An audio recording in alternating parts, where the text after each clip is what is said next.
لبیک لبیک یا رسول اللہ لبیک لبیک لبیک یا رسول اللہ لبیک لبیک لبیک یا رسول اللہ لبیک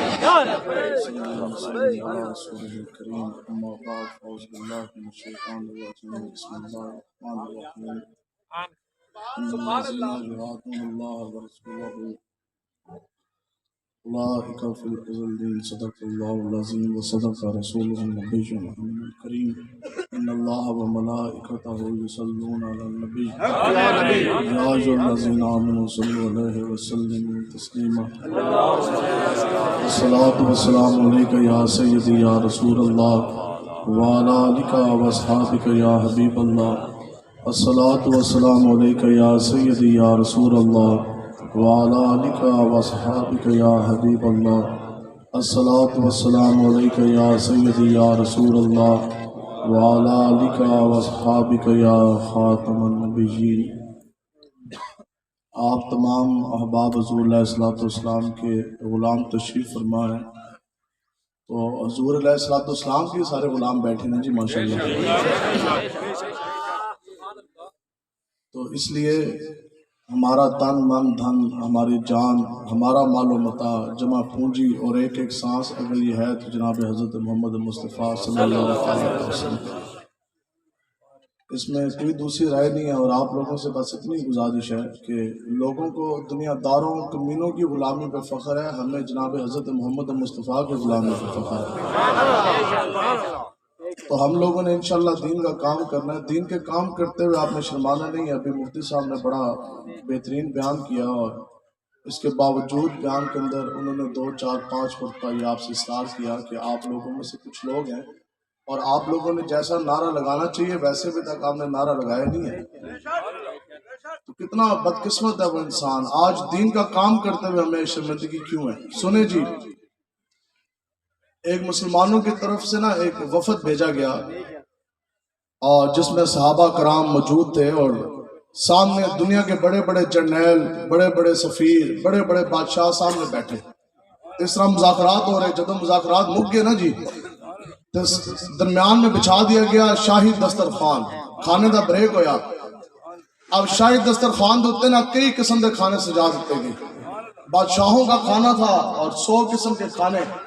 اب صحابی رسول ہیں اور جب کھانا کھا رہے ہیں، کھانا کھانے دے دوران ان کا جو نوالا تھا نا لقمہ، وہ ہاتھ سے نا یوں قریب لے کر آئے تو وہ ہاتھ سے نیچے گر گیا دسترخوان تھے۔ تو آپ نے اس طرح کیا تھا، بسم اللہ کر کے آپ نے وہ نوالا جمع کیا، اٹھایا تو یہ اس طرح کھانے لگے۔ تو جیسے وہ ادھر لے کے آئے نا تو نال جڑا بندے بیٹھے سن، انہوں نے اس طرح کر کے ٹویا۔ انہوں نے کہا جناب بڑے بڑے سامنے بادشاہ بیٹھے، جرنیل بیٹھے، اور کتنا بڑا وسیع دسترخوان ہے، 100 قسم کی چیزیں پکی ہیں، برتن بھرے پڑے ہیں، تو اس طرح نہ کرو، مناسب نہیں لگتا۔ تو آپ نے وہ نوالا کھایا۔ یہ ہے جی عشق مصطفیٰ جس پہ ہمیں ناز ہے۔ آپ نے وہ نوالا کھایا، کھا جانے کے بعد آپ نے تاریخی جملہ فرمایا، اور آپ نے فرمایا اسی نہ کمینے آستے رسول اللہ کی سنت چھڑ دئیے۔ تو ہمیں فخر ہے کہ ہم لبیک والے، ویسے یہ 2 ٹکوں کے لوگ جو 126 دن جو ماں بہن بیٹیاں جنہوں نے ٹی چوک میں نچوائی، ہم ان پی ٹی آئی والوں کے لیے اور نون لیگ والوں کے پیچھے اور دنیا دار کمینوں کے پیچھے ہم محمد عربی کا کام کرنا چھوڑ دیں، انشاءاللہ ہر گلی میں، ہر نگر میں، ہر جگہ یہ نعرہ گونجے گا، لبیک لبیک لبیک یا رسول اللہ، لبیک لبیک لبیک یا رسول اللہ، لبیک لبیک لبیک یا رسول اللہ، لبیک لبیک لبیک یا رسول اللہ، لبیک لبیک لبیک یا رسول اللہ، لبیک لبیک۔ یہ بات ہم واضح کر دینا چاہتے ہیں، یہ اقتدار کی جنگ نہیں، ہم ہیں حسینی۔ لبیک والوں سے بڑھ کر اس دنیا میں کوئی نہیں جانتا کہ حسینیت ہے کیا۔ صرف جھنڈا لگا جانے کے بعد 2 4 3 سال میں نکل جانے کے بعد حسینیت کا دھم بھرنے والوں کو یہ نہیں پتا کہ حسینیت کیا۔ حسینیت کا اگر پوچھنا ہے تو لبیک والوں سے پوچھو۔ لبیک والوں سے بہتر اس دنیا میں کوئی نہیں جانتا کہ کربلا کا میدان سجانا کیسے ہے، یزید کو گرانا کیسا ہے، اور ظالم جابر حق میں زمانہ کا غرور خاک میں ملا کر لبیک کا نعرہ لگانا کیسے ہے؟ تو ہم ہیں جی لبیک والے، آنا جی اسے لبیک والے، اس لیے ہمیں لبیک والوں پر ہونے پر فخر ہے انشاءاللہ۔ ہم حضور کے غلام لوگ دنیا داریں دی غلامی کر کے، ابھی ہم آئے تھے رستے میں جھنڈے لگے ہیں، انہوں نے کہا جناب بہت بڑا رہنما ہے پی ٹی آئی کا، تو وہ اس کا جھنڈا لگا سکتا ہے، تو ہم رسول اللہ کے نام کا جھنڈا نہیں لگا سکتے۔ اور یہ بھی سنیں، آج لوگوں نے بڑی بڑی تکلیف ہے، بہت سے لوگ یہ کہتے ہیں جناب ہم سے وہ پوچھتے ہیں کہ بندہ حضرت فرماتا سن ایک مفتی اندر بھی تو بیٹھے ہیں نا، کبھی اندروں بھی تو فتویٰ لائے۔ آج لوگ کہتے ہیں فلاں نہیں نکلا، فلاں نہیں نکلا، فلاں حضور کی عزت کے لیے نہیں نکلا، تو اسی دسو شیخو ٹلی جے تے فواد ڈبو جے بغیرت حضور کی عزت آستے نکل سکتے ہیں؟ جو بغیرت ہے وہ تو اپنی ماں بہن بیٹی کی عزت کی حفاظت نہیں کر سکتا، تو حضور کی عزت ناموس کی پہرے داری کے لیے حضور کی عزت آستے وہی بندہ نکلے گا، اس کے اندر دو شرطیں ہونا ضروری ہیں۔ کتنی؟ دو، ایک باپ کا ایک ہونا اور ماں کا نیک ہونا۔ رسول اللہ آقا و مولا حضور علیہ السلام کی عزت ناموس کے لیے خدا کی قسم وہی بندہ نکل سکتا ہے جس دا پیو ایک ہوئے تو ماں اس نے نیک ہوئی، باپ کا ایک ہونا، ماں کا نیک ہونا۔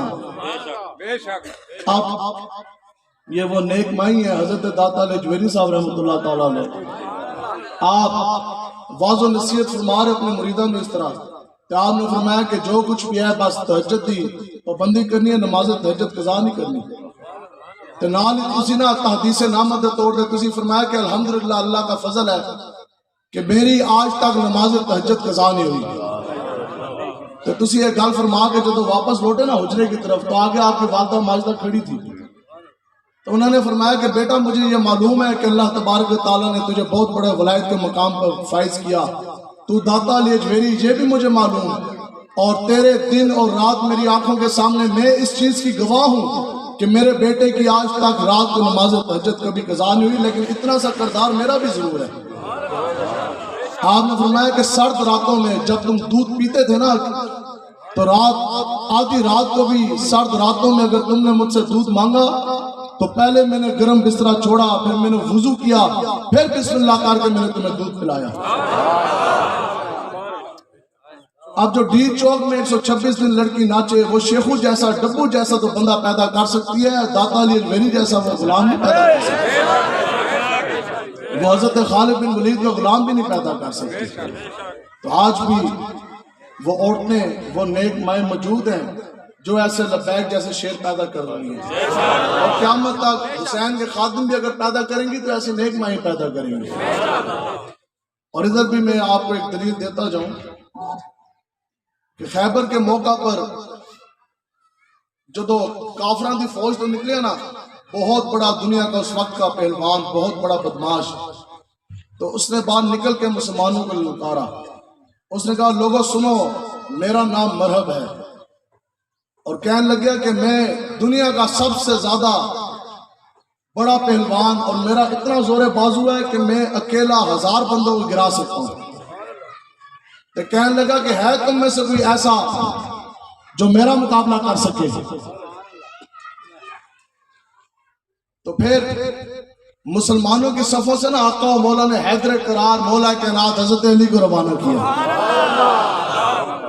اب توجہ، جب حضرت علی رضی اللہ تعالیٰ نے جب آپ اس کے مقابلے میں سامنے جا کے جو کھڑے ہوئے نا تن تنہا اکیلے، تو جو آپ نے ان کو جملہ فرمایا، آپ نے فرمایا او مرحب سن، دنیا تجھے مرحب کے نام سے جانتی ہوگی، تو بہت بڑا پہلوان، بہت بڑا بدماش اور بہت بڑا طاقتور ہوگا، لیکن مرحب سن، اور میں ہوں محمد عربی کا غلام، اور میری ماں نے میرا نام حیدر رکھا ہے۔ آپ نے فرمایا کہ سن، میری ماں نے میرا نام حیدر رکھا۔ امیر المجاہدین فرماتے سن کہ آپ اے بھی تو کہہ سکتے سن کہ مرحب سن کہ میرا نام حیدر ہے، لیکن آپ نے یہ کیوں فرمایا کہ میری ماں نے میرا نام حیدر رکھا؟ ماں کا ذکر اس لیے کیا کہ قیامت تک یہ مسئلہ سمجھانا مقصود تھا کہ قیامت تک اس دھرتی پر جب جب بھی سینہ تانتے محمد عربی کا غلام اللہ کے رسول کے دشمنوں کے سامنے کھڑا ہوگا تو وہ ہمیشہ نیک ماں کا ہی بیٹا ہوگا، ہمیشہ نیک ماں حیدر کرار جیسا شیر بھیجے گی, کبھی امام حسن حسین جیسا غلام بھیجے گی, اور قیامت تک اگر حسین کا خادم حسین بھی پیدا کرے گی تو وہ نیک مائی ہوگی انشاءاللہ. رسول اللہ لبیک لبیک لبیک یا رسول اللہ لبیک لبیک لبیک یا رسول اللہ لبیک لبیک لبیک یا رسول اللہ لبیک لبیک. اس لیے انشاءاللہ تیاری ہے نا جی, میدان سے جان دیں انشاءاللہ. آج آخر یہ کیا وجہ, 56 اسلامی ممالک پوری دنیا کے نقشے پہ موجود ہیں, اور ہمارا چونکہ خود فوجی بیک گراؤنڈ ہے تو فوجاں سے کنی ہوئی ہیں. میں تو انہوں اپنی گل دسا, اگر 44 اسلامی ممالک کی بات نہ کی جائے, اگر صرف 12ویں آنے دینا, اگر 12 اسلامی ممالک کی فوجیں گنی جائیں جس میں نمبر 1 ملک پاکستان, ایٹم بم والا ملک, 9 لاکھ فوج ملک پاکستان کی, ایران, متحدہ عرب امارات, سعودی عرب, ترکی, مراکش, مصر, شام, انڈونیشیا, ملیشیا, بنگلہ دیش, یہ 12 اسلامی ممالک کی اگر فوج ملا لی جائے تو یہ قریب 50 لاکھ بنتی ہے. ابھی 44 کی جمع نہیں کی, صرف 12 اسلامی ممالک کی, اور 150 کروڑ سے زائد مسلمان پوری دنیا کے نقشے پہ موجود ہیں. لیکن مجال نہیں ہے کہ یہودی اسرائیل ملک کی جو فوج ہے نا وہ ہے 1,70,000, تے کروڑوں دی تعداد 50 لاکھ تے فوج ہی ہے, تو جرت نہیں ہے اسرائیلی دی آگ کی چاک پاس ہوتا.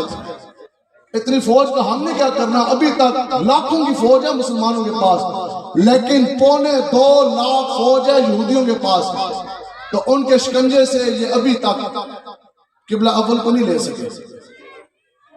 تو یہ بات ماننی پڑے گی کہ بات یہاں تعداد یا اسلحے کی نہیں, بات غیرت ایمانی کی ہے.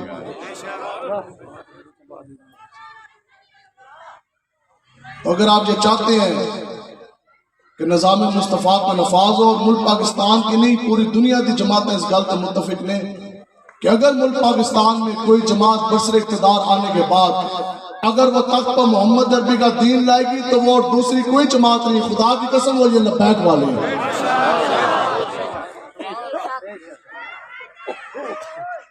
اس طرح کرو, ذرا اس طرح ذرا اور زور لاؤ, اور دسو بھی زور ہے کہ نہیں ہے. کہ آج تک اتنی عمر ہوگی ہے, زور کس واسطے کام آیا, روٹی کھانا واسطے. کیا آپ کا اور میرا یہ زور بازو ایک لمحے کے لیے بھی اس لیے کام آیا کہ ہم نے کفر کو ڈھانا ہے؟ کیا یہ ہمارا زور بازو ایک لمحے کے لیے بھی کام آیا کہ ہم نے قبلہ اول کو یہودی کے پنجے سے باہر نکلوانا ہے؟ کیا یہ ہمارا زور بازو ایک لمحے کے لیے بھی کام آیا کہ ہم نے اپنی کشمیر ماں بہن بیٹی کی عزت بچانی ہے؟ کیا ہمارا یہ زور بازو ایک لمحے کے لیے بھی کام آیا کہ ہم نے بابری مسجد اسی جگہ پہ تعمیر کروانی ہے؟ لیکن ہم لبیک والوں نے آپ سے کبھی کوئی جھوٹی بات نہیں کی. امیر المجاہدین کا حکم سے آپ فرمان دسل کہ جھوٹے لارے نہیں لانے کو. ہم نے آپ کو کبھی یہ نہیں کہا کہ ہم گلیاں پکی کروائیں گے, ہم آپ کو یہ کریں گے وہ کریں گے, نہیں. بس ایک ہی بات ہے, ایک ہی دستور ہے, ایک ہی منشور ہے کہ جس دن لبیک آگی, یہ ہمارا وعدہ ہے کہ جس دن تحریک لبیک برسر اقتدار آئی اسی لمحے تخت کے اوپر محمد عربی کا دین آئے گا, خلافت راشدہ کا طرز حکومت کا قیام ہوگا. اور پھر امیر المجاہدین نے فرمایا پھر دنیا دیکھے گی کہ یہ لبیک والے اعلان جہاد کریں گے, اور 24 گھنٹے کے اندر پوری فوج بھی, حضور بھی, غلام بھی لبیک کا نعرہ لگا کر کشمیر کی سرحدوں میں داخل ہو جائیں گے انشاءاللہ.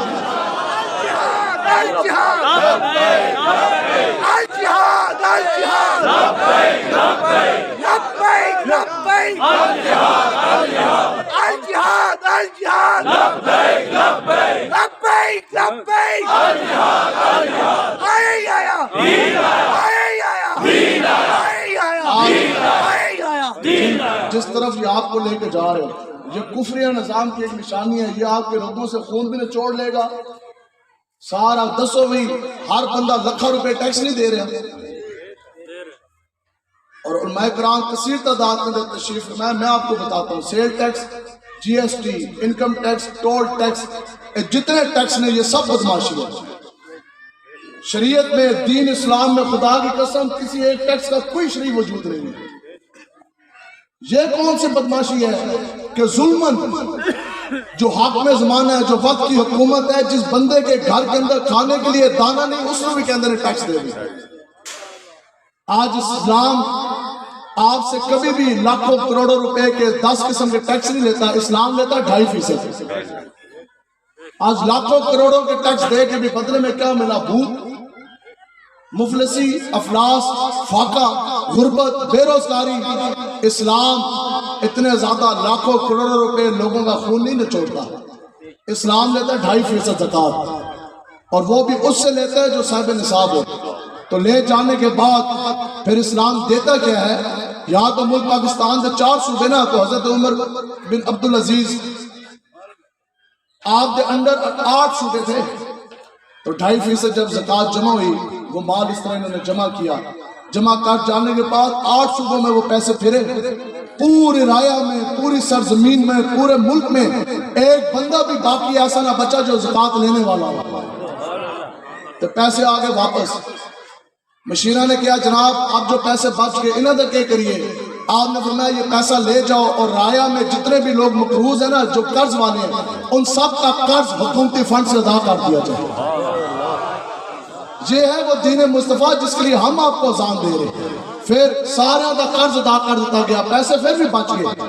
پھر مشیر آئے جناب پیسے تو پھر بچ گئے, حکومتی خزانہ بھرا ہوا, اب بتائیں کہ اب ان پیسوں کا کیا کرنا؟ آپ نے فرمایا جتنے بھی بالغ بچے دے بچے ہیں انہیں سارے دے حکومتی فنڈ تو جناب نکاح کرا دو, سارے دے بیاہ کرا دو.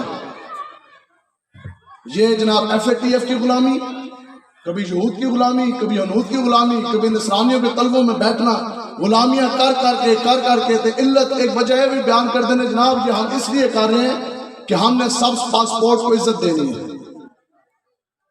اور سبز پاسپورٹ کی عزت کیا کمائی کہ جب شاہد خاقان عباسی ملک پاکستان کا وزیر اعظم جدو امریکہ دورے تے گیا, ہاتھ میں سبز پاسپورٹ ہے, امریکی ایئرپورٹ پر اترا تو خدا کی قسم امریکیوں نے, کافروں نے سر سے لے کے نیچے پاؤں تک انہوں پورا ننگا کر کے اس کی تلاشی لی.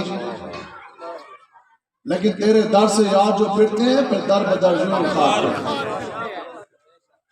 ہم آپ کو بتاتے ہیں لبیک والے اتنا سا فرمولہ ہے. حضرت فرماتے ہیں دین تو لمبی باتوں میں ڈالتے ہی نہیں ہیں, اتنا سا فرمولہ ہے, اتنا سا فرمولہ.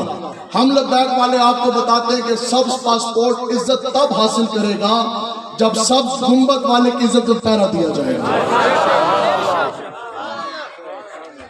اس کو تھلے تھلے گال کوئی نہیں ہے. تو اس لیے آج وقت ہے, آج جوانی ہے. حضور علیہ السلام نے فرمایا کہ وہ فتنے جو رات اندھیری کالی گھٹا کی طرح چھا جائیں, ان فتنوں کے آنے سے پہلے آپ دین کا کام کر لیں. صحابہ نے عرض کی یا رسول اللہ وہ کون سے فتنے ہیں؟ حضور نے فرمایا کہ ایسا بڑھاپا, ایسا ذوف آنے سے پہلے, کتنا بندہ بڑھا ہو جائے تو جناب چل پھر بھی نہ سکے. حضور نے فرمایا کہ ایسا ذوف آنے سے پہلے تم دین کا کام کر لو. آگے آقا و مولا حضور علیہ السلام نے فرمایا کہ ایسی بھوک, ایسی افلاس آنے سے پہلے تم دین کا کام کر لو. دسویں ماں باپ بیوی بچے بھوکے مارے ہوں, فاقے آئے ہوں, تو بندہ دین کا کام تو مشکل ہو جاتا ہے. آگے حضور نے فرمایا کہ ایسی بیماری آنے سے پہلے تم دین کا کام کر لو.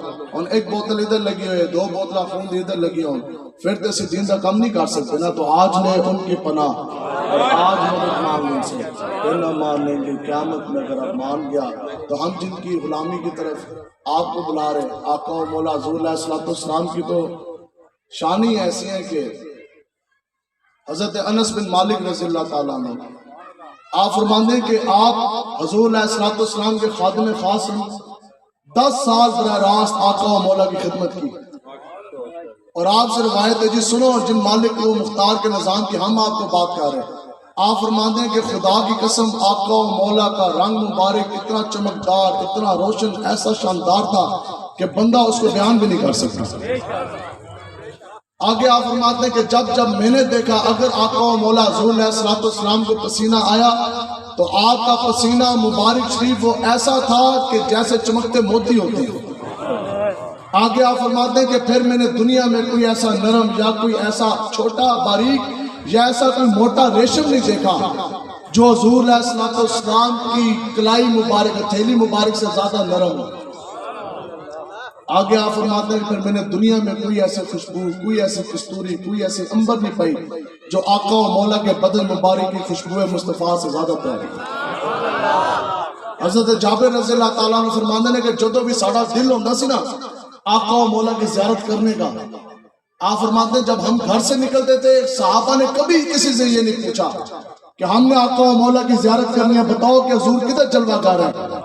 کہتے ہیں جب بھی ہمارا زیارت کرنے کا دل ہوتا تو ہم گھر سے نکلتے، باہر کھڑے ہو کے نا اس طرح ہم گہرا سانس لیتے، تو جس گلی تو جس طرف تو ہمیں خوشبو مہکی مہکی جھونکے آتے ہم اس طرف چل جاتے، آگے آقا و مولا جلوہ گر ہوتے۔ تو دین جو ہے نا وہ اس سے دیتا ہے۔ لوگوں نے عمرہ گال دیتی ہیں، عمران خان کے پیچھے، نواز کے پیچھے، نون کے پیچھے، پی ٹی آئی کے پیچھے، کاف کے پیچھے، زرداری کے پیچھے کیا ملا؟ ذلت، رسوائی، دین تو دوری، جرا دین ایمان ایسی او بھی جاندہ رہا۔ سنو جی آقا و مولا حضور علیہ السلام کی غلامی کریں، عشق کرنا ہے تو پھر آقا و مولا حضور علیہ السلام سے کریں جو نوازتے بھی ہیں۔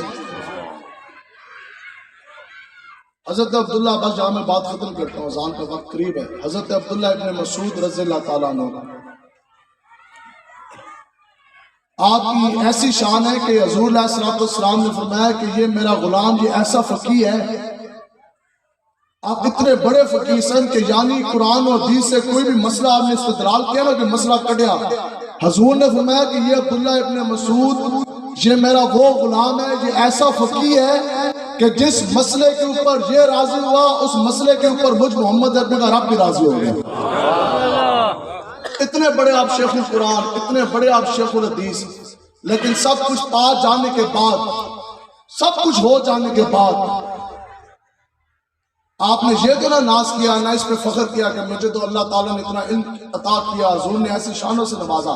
آپ کی ڈیوٹیاں دو تھیں، پہلی ڈیوٹی آپ کی یہ تھی کہ آپ آقا و مولا جب بھی آپ روانہ ہوتے نا حضور علیہ السلام، تو حضرت عبداللہ ابن مسعود آپ کے پیچھے پیچھے چلتے تھے آپ کا تکیہ اٹھا کر، حضور نے جلوہ گر ہونا تو وہ آپ کے پیچھے آپ کا تکیہ مبارک رکھا کرتے۔ اور دوسری جو آپ کی ڈیوٹی تھی نا وہ اس سے بھی زیادہ دل آویز، دوسری ڈیوٹی آپ کی کیا تھی؟ اتنا کچھ پڑھ جان دے باوجود سنے جی یہ ہے وہ عقیدہ جو ہم سنیوں نے براہ راست صحابہ سے لیا۔ اسی حنفی بیٹھے نا حضرت امام اعظم ابو حنیفہ کا منن والے، یہ جو امام اعظم ابو حنیفہ کی جو فقہ ہے یہ بھی براہ راست حضرت عبداللہ ابن مسعود سے چل کر آئی ہے آپ کو پاس۔ تو اتنا کچھ پا جانے کے باوجود، اتنے بڑی فقیہ ہو جانے کے باوجود، جنہ دوتے موت صاحب فرمائی حضور نے، آپ کی ڈیوٹی پتہ کیا تھی؟ یہ ہے کہ عشق مصطفیٰ، یہ ہے تعظیم مصطفیٰ، اس کو کہتے ہیں آستین۔ آپ نے اپنی دونوں آستینوں میں ایک خانہ ادھر بنایا تھا اور ایک خانہ اس طرف، اور ڈیوٹی پتہ کیا تھی کہ جب کبھی بھی آقا و مولا مسجد نبوی شریف میں یا کسی اور مقام میں داخل ہوتے، جب بھی آقا و مولا اپنے نالین مبارک شریف اتارتے تو حضرت عبداللہ ابن مسعود حضور کے نالین اٹھاتے، ان کو چونتے، آنکھوں پہ لگاتے اور بازو کے اندر سنبھال لیتے۔ دو خانے بنائے سے، ایک ادھر اور ایک ادھر، اور ان آستینوں میں، ان خانوں میں آقا و مولا کا نالین مبارک شریف آپ جو سے وہ رکھا کرتے تھے۔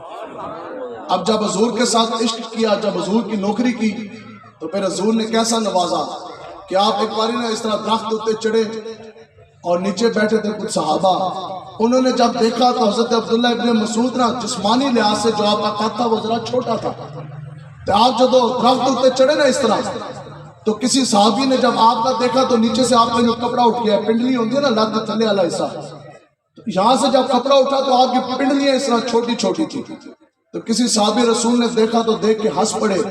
حضور نے ان صحابی رسول کو طلب فرمایا، حضور نے فرمایا کہ آپ کیوں ہنسے ہیں؟ عرض کرنے لگے کہ یا رسول اللہ عبداللہ ابن مسعود کی پنڈلیاں دیکھی ہیں، بڑی چھوٹی چھوٹی ہیں، تو وہ دیکھ کے ہنسی نکل گئی۔ حضور نے فرمایا میرے غلام سن، آج جو تجھے بظاہر عبداللہ ابن مسعود کی یہ پنڈلیاں چھوٹی چھوٹی نظر آ رہی ہیں نا، مجھ محمد عربی کی غلامی کے صدقے سے اللہ تبارک تعالیٰ کے ہاں یہ چھوٹی چھوٹی پنڈلیاں احد پہاڑ کے وزن سے بھی زیادہ بھاری بھرکم ہے۔ تو آیا نہ درد کیوں بد نصیبہ، حضور دے نال عشق کرو، حضور کے ساتھ عشق کریں، حضور کے ساتھ وفا کریں۔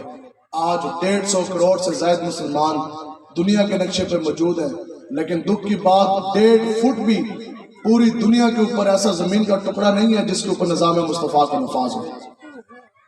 تو انشاءاللہ ہم سب نے کھڑا ہونا ہے، وہ وقت دور نہیں ہے کہ جب ملک پاکستان میں نظام مصطفیٰ کا نفاذ ہونے جا رہا ہے۔ انشاءاللہ آپ لوگ کھڑے ہیں نا جی سارے انشاءاللہ، بس سارے جو ان سے وہ آپ چھوڑ دیں، بالکل دنیاوی جھنڈے چھوڑ دیں، لبیک کا جھنڈا اٹھائیں، میدان عمل میں آئیں، آقا و مولا کے نظام مصطفیٰ کے نفاذ کے لیے کھڑے ہوں۔ بس یہ آخر کوئی وجہ تھی نا کہ آقا و مولا مدینہ پاک میں جلوہ گر، تو حضور نے فرمایا کہ مجھ محمد عربی کو اس خطہ عرض سے، اس سرزمین سے حضور نے فرمایا کہ خوشبو کے ہوا کے جھونکے آتے ہیں، اور آگے روایات میں یہ موجود ہے کہ اس خطہ عرض سے ایک وقت آئے گا جب کالی پگڑیوں والی جماعت اٹھے گی۔ یہ روایات میں موجود ہے، کیا ہوگا بتاؤ جی؟ نال افغانستان کے اندر طالبان مولوی آ نہیں گئے، آج یہ لوگ کہتے ہیں جناب یہ مولوی، یہ لبیک والے یہ ملک کس طرح چلائیں گے؟ ہم سے کہتے ہیں کہ اگر تم کافروں کی انگریزوں کی کتاب آگے رکھ کر اگر تم ملک پاکستان چلا سکتے ہو تو ہم الف لام میم کے زور پر 1000 گنا بہتر ملک چلائیں گے انگریز یہودی کے قانون پہ اگر ملک ڈھونڈ سکتا ہے تو قرآن مجید قرآن و حدیث کے قانون پہ ملک کیوں نہیں چل سکتا؟ آج بتاؤ جی امریکہ کا جدید ٹیکنالوجی کا ہیلی کاپٹر مولویوں نے اڑا نہیں لیا، طالبان نے، انٹرنیشنل میڈیا نے کوریج دی، پورا میڈیا پوری دنیا چیخ اٹھی، انہوں نے کہا جناب یہ تو وہ مولوی جن کو ABCD کا نہیں پتا، جن کو 1 2 3 کا نہیں پتا، جو نہ کسی سول ایویشن اکیڈمی میں گئے، نہ ایئر فورس کی اکیڈمی سے تربیت حاصل کی، اور پھر انہوں نے یہ جدید ہیلی کاپٹر کس طرح اڑا لیا۔ تو بات یہ ہے کہ اگر ہیلی کاپٹر 1 2 3 ABCD کے زور پر اڑ سکتا ہے تو الف لام میم کے زور پر 1000 گنا بہتر اڑ سکتا ہے۔ میں نے 9 سال پولیس کی نوکری کی، یہ آپ کو تگڑا کرنے کے لیے بات سنا رہا ہوں۔ اگر کوئی وقتی تھوڑی بہت اگر قربانی حضور کے لیے دینی پڑ جائے تو اس میں کون سی پریشانی ہے؟ وہ تو مالک و مختار ہے، انہوں نے تو اتنا نوازنا، تو جدو گال آئی نا حضور کے دین کی تو پھر ہم نے نوکری یوں کر کے منہ پہ ماری۔ انہوں میں نے SP بیٹھا DSP بیٹھا، میں نے کہنے لگے جناب آپ کی تو 2 چھوٹی بیٹی ہیں، آپ نے پوری زندگی روپیہ حرام کا کوئی نہیں کمایا، تنخواہ بند ہو جانی، رزق بند ہو جانا، اور روٹی کہاں سے آپ لوگ کھائیں گے؟ آپ تو نوکری چھوڑے تو ایسی کیا کہ اگر ABCD اگر روٹی دے سکتی ہے تو الف لام میم اس سے 1000 گنا بہتر روٹی دے سکتی ہے۔ اگر پولیس کی غلامی، پولیس کی نوکری، حکومت پاکستان اگر آپ کو پیسے دے سکتی ہے، اگر رزق دے سکتی ہے تو محمد عربی کی غلامی اس سے 1000 گنا بہتر ہو سکتی ہے۔ سمجھے ہو جی؟ انہاں تو بہتر انشاءاللہ رسول اللہ کا جب دین آنا ہے انشاءاللہ وہ بہتر ملک چلائے گا۔ شکر کریں کہ میں اور آپ تحریک لبیک کا حصہ ہیں، تو بس جان جاتی ہے تو چلی جائے، آقا و مولا کی غلامی کے عذاب نہ جانے پائے۔ تقریریں پہلے بھی ہوئی، آج بھی ہوئی، آگے بھی ہوتی رہیں گی۔ ہمارے امیر المجاہدین رحمۃ اللہ تعالیٰ علیہ آپ فرماندے سے تقریریں ہوتی رہیں گی، لیکن اب تو میدان عمل میں آنے کا وقت آ گیا۔ آج اٹھیں،